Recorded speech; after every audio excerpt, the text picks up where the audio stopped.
This channel is for educational purposes only. We show you the how-tos. This should not be constituted as financial advice. Please contact a professional in that area to let you know what you should do with your money. January through March is peak scam season. We're going to show you how to avoid about two or three of the more popular email and web scams that you're going to come across. Maybe even some tips on how to avoid those phone scams that are going to come up right here, right now on the Ujama Network. The first scammer we're going to go over is the SAM scam. Now, this one has to do with the grant writing and the Small Business Administration loans for the SBA that you're going to be getting. You have to create login.gov and the SAM account. Now, first and foremost, that .gov is what you're going to be paying attention to. That's called your top level domain. You know, your .com, your .org, and your .gov. Anything coming from the federal government is going to have a .gov. With that in mind, why would you be responding to a government official email with a .com ending on the end? That's the first red flag. Look at that email address that you're getting in that email, and then you will kind of feel out what's going on. Also, what's telling about this one, if you scroll down in the body, not that you should, after you see that bogus email address, but if that happens to get past you and you see, oh, there is my cage code. That it has to be official. How would they know my cage code? Well, that's public. They would definitely know that. But here's the big telltale sign. What government agency uses an international number? I'll wait. Throw this in the trash all the way. And if we're giving away tips to these organizations or why they keep doing this kind of stuff, it's just that they take the American public for dummies. And a lot of the times we are just simply in a rush and we'll look at some stuff, we'll call these numbers up, not knowing that there are some unscrupulous characters on the other end. You just have to be very careful of what's going on. So keep that in mind before you call a number, and God forbid you give them anything off your credit card. There are a host of spyware, malware, interactive maps out here on the web that you can check. One's from Cisco, and it is the Talos Center. It just shows you all the active threats being initiated and where the host country is for where these attacks are being initiated from. Then there's also another one, Checkpoint. It's a live cyber attack checkpoint map, and its graphics are pretty insane. Kaspersky has one too, but the information you're getting from these two sites that I'm showing you will let you know what areas of the government that these attackers are going after: education, healthcare, governance, which countries are being affected the most, which countries are actively participating or at least using spoofing servers based in this particular country. A lot of the times that's what happens. You're not really tracing the IP addresses of the actual offender because they could be sitting on a keyboard somewhere in some internet cafe somewhere around the world, but because of their computer expertise, they can spoof an address here in the US.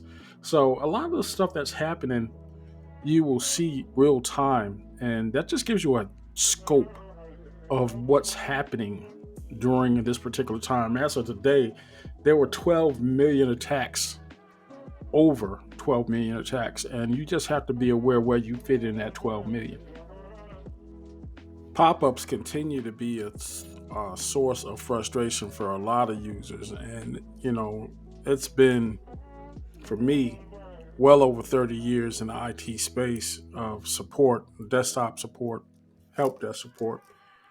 And I can honestly tell you, this year was particularly bad. CrowdStrike was one of those once in a generation attacks that just seemed to have no end. It took down the Atlanta airport for weeks. People were just dead in the water. The organization which I work for, we were affected, but there was about 40 or 50 hours of overtime for some of the individuals who bothered to take it just to get a handle on the thousands of computers that were affected. It was a real shit show. That said, a lot of them start off with things like this. These are Windows pop ups. And yeah, I know there's a lot of Mac people in the comment section that are going to be, giddy because we didn't see a whole lot of that with the Macs. We just didn't. And the reason being is because the source code is so open, and you would be kind of remiss to say that all these pop ups that you're seeing right now, they're based in the Windows 10, 11 framework, and they want you to call the Microsoft number. Now, obviously, if you were on a Mac, why would you be calling Microsoft? So that would be the first red flag right there. But again, you won't get these kind of pop ups on that device. Just won't. Another telltale sign about these kind of pop ups are that they all have different numbers.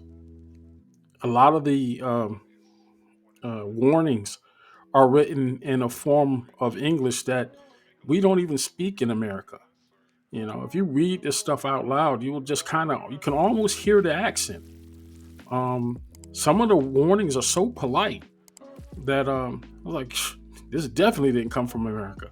You have to be kind of diligent in this stuff. And always, always remember, anytime you make a call to a support line, please believe we don't want to hear it. You need to call your organization. Now, if it's your own personal PC, call your IT professional. Do not call anybody. Microsoft's actual support line is a minimum of $250 an hour, minimum 2 hours. At least it was when I was still calling for warranted work. And that's not something that they want to do. I mean, they call you, if you call Microsoft and it's not something they can handle, something that's for an organization, it's expensive, number one. Number two, they're not asking you to call. They're just simply not asking you to call. If there's a number on there and it's out of the country, that's a red flag in itself. Anytime you see those 44 numbers, those plus 44s, that's a country code. They're trying to get you to go to some area. I've heard horror stories. Smart people using that number and then being asked to buy an Apple Pay card or Google Pay card, put some money on it, and we'll go ahead and take this thing off of your computer after you give us your IP address. I don't know what would possess you to do that. I really don't.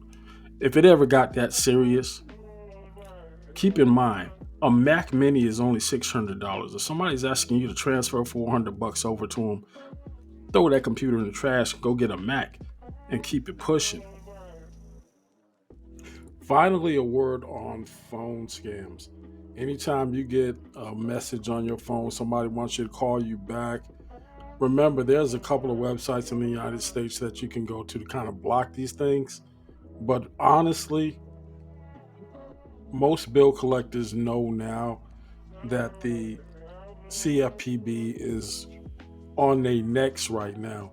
If you come across someone saying, hey, call you back, and they are a bill collector and they're trying to get you to divulge information they haven't identified themselves, that's a red flag. Um, if you know you don't owe anybody, that's when you freeze your credit account. Maybe someone's got some information on the dark web on you, whatever the case is. But honestly, get in touch with the three credit bureaus. Make sure your credit card accounts are frozen and don't even unthaw it until you're trying to get some credit or utilize your credit. Anything that you get off of a phone is a cold call, honestly. At this point in time, when I was deep in debt and I was fearing these calls from my creditors, the biggest thing I realized is that once you pay your bills to the right person, you don't get those calls anymore. So that is a major, major obstacle that really affects the poor. And I'm gonna keep it real simple with you. As long as I was in serious debt, my stress level was way up because I knew that phone call could be calamity because I just didn't have it. Once you start gaining a little bit of financial freedom, getting your debts together, those calls get a little less fearful, because you know you don't owe anybody. Honestly, I didn't get that peace of mind until after I contacted a lawyer to consolidate my debt. And the method in which I did it absolutely prohibited a creditor from calling me. So throughout the entire process, and I was in this process for 4 years, I stopped getting calls immediately. Um, if you find yourself in that kind of a debt, definitely think about it. It's life changing because not only are you paying down your creditors, you're beginning the process of rebuilding your financial future. And although it's not um, advisable, and we don't give those kind of advice here, but I'm telling you what worked for me. And when you get out of that debt, you realize that the biggest contributor to those spam calls is your own debt.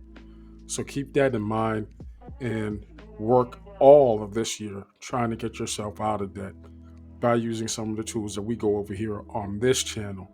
And I will talk to you about that very, very soon. Talk to you later.